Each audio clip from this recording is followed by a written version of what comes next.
Programang ito ay rated SPG. Striktong patnubay at gabay ng magulang ang kailangan. Maaaring may masiselang tema, lengguwahe, karahasan, sexual, horror o droga na hindi angkop sa mga bata. Zoe, pumayag na sa gustong mangyari ni Carlos kapalit ng hindi pagsabi ni Carlos sa totoong pagkatao niya. Mga kaganapan at dapat nating abangan sa abot kamay na pangarap. Magandang araw, welcome to my channel. Please don't forget to like, comment, and click the bell button para lagi kayong updated sa aking mga videos. Samantala, dahil sa pag-aalala ni Annalyn kay Doc Lyndon, sinimulan niya na itong hanapin. Unang pinuntahan ni Annalyn ang condo unit na tinutuluyan ni Doc Lyndon para alamin kung ano ang nangyari sa kanya. Kasama ni Annalyn si Doc Kim sa paghahanap kay Doc Lyndon. Ngunit bigo sila na makita si Doc Lyndon sa tinutuluyan nito. Ayon sa gwardya na nakausap nila, ang alam daw nila ay umalis si Doc Lyndon patungong Dubai at bukod doon ay wala na silang balita kay Doc Lyndon. Sinabi ni Annalyn sa gwardya na wala si Doc Lyndon sa Dubai at hindi ito nakarating. Sa pagtataka ng gwardya, nabanggit niya kay Annalyn na may isang taong bumisita kay Doc Lyndon bago ito umalis. Ipinakita ni Annalyn ang letrato ni Zoe at kinumpirma ng gwardya na siya ang taong huling nagpunta at nakausap ni Doc Lyndon. Laking pagtataka ni Annalyn kung bakit pinuntahan ni Zoe si Doc Lyndon, kaya agad na bumalik ng Apex si Annalyn para kausapin at itanong kay Zoe kung ano ang huling pinag-usapan nila ni Doc Lyndon. Gulat na gulat si Zoe nang tanungin siya ni Annalyn tungkol kay Doc Lyndon. Natakot si Zoe kaya gumawa ng dahilan si Zoe na hindi niya alam kung nasaan si Doc Lyndon. Hindi inamin ni Zoe kay Annalyn ang totoong nangyari kay Doc Lyndon na tuluyan na itong pinatahimik ni Doc Carlos. Dahil sa wala nang maisip si Annalyn na pwedeng kausapin tungkol kay Doc Carlos, nagsabi si Annalyn kay Zoe na pupuntahan niya na lang si Doc Carlos dahil siya lagi ang kausap ni Doc Lyndon para maitanong baka sakaling may alam si Carlos sa kinaroroonan ni Doc Lyndon. Dahil sa sinabi ni Annalyn, napahawak si Zoe sa kamay ni Annalyn para pigilan ito sa gagawin niya. Ipinagtaka naman ni Annalyn ang ginawang pagpigil sa kanya ni Zoe. Nagtanong si Annalyn kung bakit ayaw ni Zoe na puntahan nito si Doc Carlos. Nagsabi si Zoe na baliw si Carlos at wala siyang mapapala sa kanya at hindi nito masasagot ang mga tanong niya tungkol kay Doc Lyndon kung nasaan ito. Mas lalong natakot si Zoe nang sabihin ni Annalyn sa kanya na may tumawag sa tatay Robert niya na kaboses ni Carlos at nagsabi na hindi siya tunay na anak ni Robert. Itinanggi ni Zoe ang sinabi ni Annalyn dahil siya lang daw ang tunay at nag-iisang anak ng daddy Robert niya. Abot-abot ang kaba ni Zoe na malaman at mabunyag ng lahat ang pinakatago-tago niyang sekreto na hindi siya tunay na anak ni Robert at wala siyang dugong tanyag. Hindi nagpapigil si Annalyn kay Zoe at agad pinuntahan ni Annalyn at Doc Kim si Carlos sa mental hospital. Nagtanong si Annalyn sa nurse na kung wala ba siyang napapansin na kakaiba kay Carlos dahil may hinala sila na nakakalabas at nakakagamit ito ng telepono. Mariin naman na itinanggi ng nurse ang sinabi ni Annalyn dahil bawal sila na makahawak ng telepono at mahigpit ang mga nagbabantay sa mga pasyente. Pinagmamasda naman ni Doc Kim si Carlos habang umaarte itong isang baliw. May kakaibang napapansin si Doc Kim sa mga kinikilos ni Carlos, lalo na nang natapunan ng nurse si Carlos ng tubig. Maging si Annalyn ay nagulat sa inasta ni Carlos dahil parang naging isang normal ang kilos nito nang magalit si Carlos. Pati si Doc Kim ay nabigla sa nasaksiyan niya kay Carlos nang sumigaw ito dahilan para mapaisip si Doc Kim na may kakaiba kay Carlos. At habang pabalik na si Carlos sa loob, hindi mawala ang tingin ni Doc Kim kay Carlos.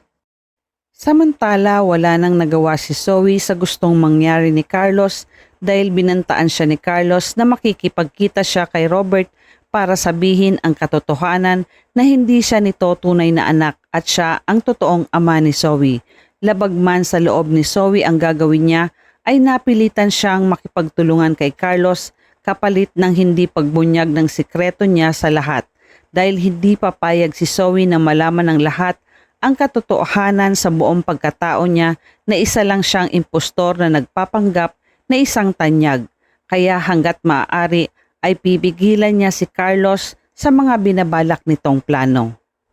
Gumawa ng paraan si Zoe para makipagkita sa Daddy Robert niya, ngunit sumakto naman na tinawagan siya ni Robert at gusto nitong makipag-usap tungkol sa taong tumawag sa kanya at tungkol sa sinabi nitong hindi siya tunay na anak ni Robert.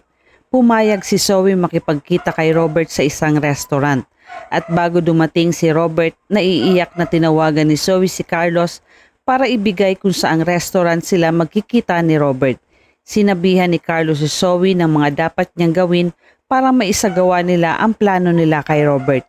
Nagsabi si Carlos na mag-aantay lang si Zoe at parating na siya at hintayin niya ang go signal ni Carlos para umalis si Zoe sa tabi ni Robert. Umiiyak naman na nakikinig lang si Zoe sa mga sinasabi sa kanya ni Carlos. Samantala sa kabilang banda naman, abala sina Lynette tsang Susan Diyosa sa pagsusukat ng gown ni Lynette na gagamitin para sa nalalapit na kasal nila ni Robert.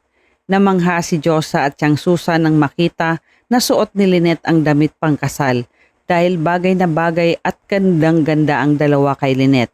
Kinuha na ng picture ni Diyosa si Lynette habang suot niya ang damit pangkasal at dahil sa sobrang excitement ni Diyosa, naipadala niya ito kay Robert na ikinagulat ni Lynette at tsang Susan dahil may pamahiin na bawal makita ng groom na suot-suot ng bride ang damit pangkasal bago sila ikasal dahil malas daw ito.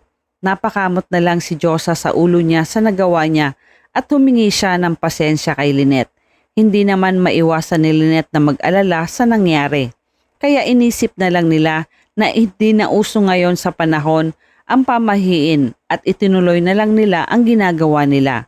Maya-maya nakaramdam si Lynette ng kaba habang nagliligpit siya at hindi niya alam kung bakit bigla siyang kinabahan. Kaya napahinto si Lynette at naisip niya si Robert. Samantala dahil sa mga napansin ni Doc Kim sa mga kinilos ni Carlos nang dalawin nila ito ni Annalyn sa mental hospital, kinausap ni Doc Kim si Doc Ray para magtanong kung anong klaseng tao at kung ano ang nangyari kay Carlos. Nalaman ni Doc Kim na naging obsessed si Carlos kay Lynette kaya humantong si Doc Carlos sa pangingidnap kay Lynette at dahil sa sobrang pagkahumaling ni Doc Carlos kay Lynette ay naging kriminal ito at naging mamamatay tao si Doc Carlos.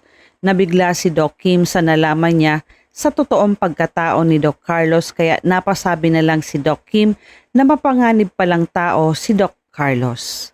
Pala sa restaurant kung nasaan si Zoe at Robert, walang kaalam-alam si Robert sa planong gagawin sa kanya ni Carlos. Hindi naman mapakali si Robert kung papaano niya uumpisan sabihin kay Zoe ang tungkol sa sinabi sa kanya ng taong tumawag sa kanya na hindi niya anak si Zoe. Napansin ito ni Zoe kaya naitanong niya kung ano ba ang bumabagabag sa isip ng Daddy Robert niya. Sinabi ni Robert ang tungkol sa taong tumawag sa kanya na kaboses ni Carlos na hindi daw niya tunay na anak si Zoe. Kinabahan si Zoe kaya gumawa siya ng paraan para malusutan ang sinabi ni Robert. Hindi naniniwala si Zoe na si Carlos ang tumawag sa kanya dahil baliw si Carlos at nasa mental hospital ito. Imposibleng makatawag sa kanya si Carlos dahil bantay sarado ang mga pasyente sa mental hospital. Kaya malabo na magawa ito ni Carlos para sabihin na hindi siya tunay na anak. Kabadong-kabado si Zoe habang nag-uusap sila ni Robert.